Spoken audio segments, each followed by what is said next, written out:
Very interesting story about a shaken tent. A shaken tent is physically a tent that's probably 4 or 5 feet circular, and it's made out of 8, 10, 12 logs, poles, and it's typically 10 feet tall, and there's a little entranceway in there, and it's covered by a blanket. And this ceremony that we have, it's been described by elders as our most powerful ceremony that we got. What it is that you find a man that has the gift to do this.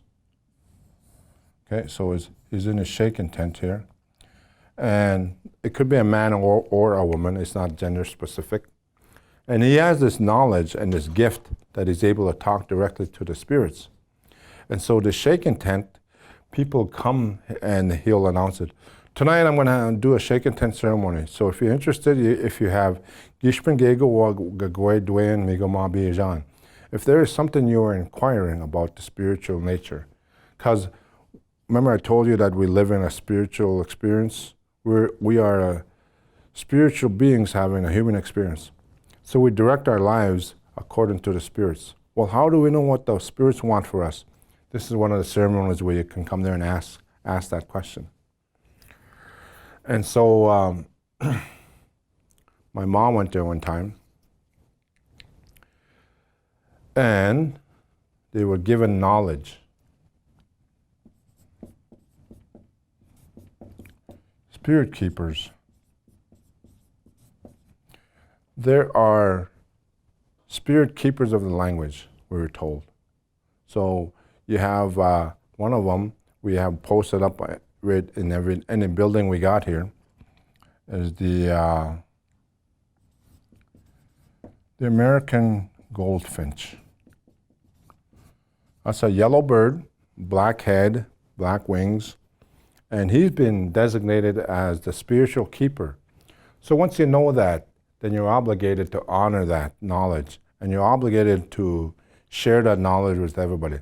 So we've mentioned this everywhere we go, every chance we get. We were told in a spiritual sense that the American Goldfinch is the spirit keeper of the language, and we're also obligated to share that with everybody that needs to know. So in order to do that, in my classroom, we hold up a great big picture of a goldfinch, and then you offer tobacco tie with yellow tobacco tie to honor that fact. And you're sharing that with everybody. Well, one day we go here, and while we're getting this information, share with you a little bit, the Mikanak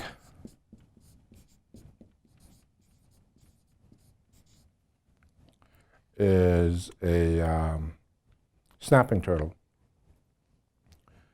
And a long time ago, before the planet was seeded with humans, according to our history, the animals could converse amongst themselves. And so our cultural hero, Wenabuju, was the one that called all the animals together. Okay, the Creator told us that our grandkids are coming, and those are humans. So all of these animals are our grandparents and parents, father, son. So the whole we got a whole family there. The son, grandmother, moon, all those things. Father's the son. So he called, Wenabuju called all the animals together and asked them, Creator says that Gitchimanadu telling us that there's going to be our grandchildren are arriving, are soon to be here. And he wants to know, what will you guys do to make their lives comfortable? So the deer and the moose stepped forward and they said, I will offer my flesh so that they may eat. Turtle, they also came forward. I will also offer my eggs. Don't take them all, but you can have 1 or 2 to help feed your people, feed the Anishinaabe. And the Mikanaki also says, I will offer my shell to make a rattle. I've seen my father with that. Little turtle about this big, hollowed out, put a pole in it, close the ends, and there's a shell or a rattle in there. So we use that in this ceremony over here to conjure up spirits. And so what I'm getting at is the Mikanak come forward, and he says, I will help the Anishinaabe people. They can take my eggs, one or two, but not all of them. But I will be their interpreter.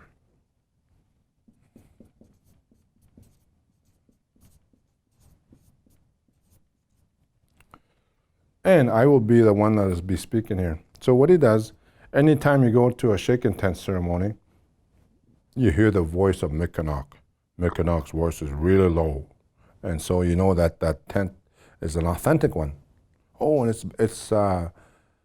is the voice of Mikanok. So what is this knowledge that was given to my ma? She was very intrigued by that, to the fact where she shared it with all of us. And I said, what? What happens is that the sun is another spirit keeper of the language. But here's what Mikanok, the turtle in there, said, how he had talked to the sun. He called the sun Getche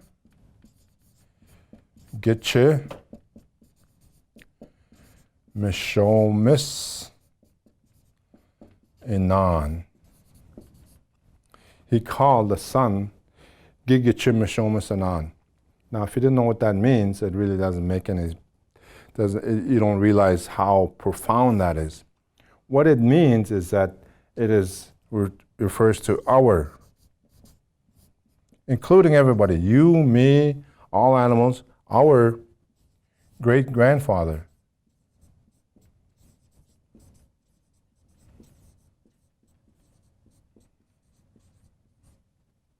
And that's what was so profound about that. It reinforces the fact that we are a family. It reinforces the fact that we're all related to the animals, and that the first person to be here was the sun. Our great-grandfather. That is so profound there. Gigichim Mishomasanan. And coming from the Mikanok, he's telling the humans, our great-grandfather, inclusive. You and me and everybody. So when my mom heard that, she was so excited. She shared with everybody and told them that we heard that the spirit keeper is the goldfinch, but it's also the sun, Jesus. So that was her major revelation there. She serves as an interpreter in shaken tents, because not everybody knows the language, and the ceremony is typically done in Ojibwe. So if you come there and you don't know the language, don't let that keep you away, because your search for spiritual knowledge is going to be a lifelong venture. Your search for your name, which gives us a state of affairs in the Indian country today. The most common questions that are asked at this ceremony, people are searching for their name and their clan. And that tells me that, first of all, they know that it's important to have a name and a clan. And over the years of the federal government's imposition on trying to wipe out the Ojibwe people family system and our language, they started with our language. They took our children and took them into residential schools and tried to remove their language from them. And what they did is they went ahead and forcibly removed them off the reservation and then told them to not speak their language.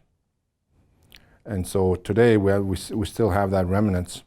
Where I work today, Fond du Lac Tribal Community College, the reservation doesn't have that very many speakers. And so we've been very fortunate and lucky to have the fact that we've been able to produce some.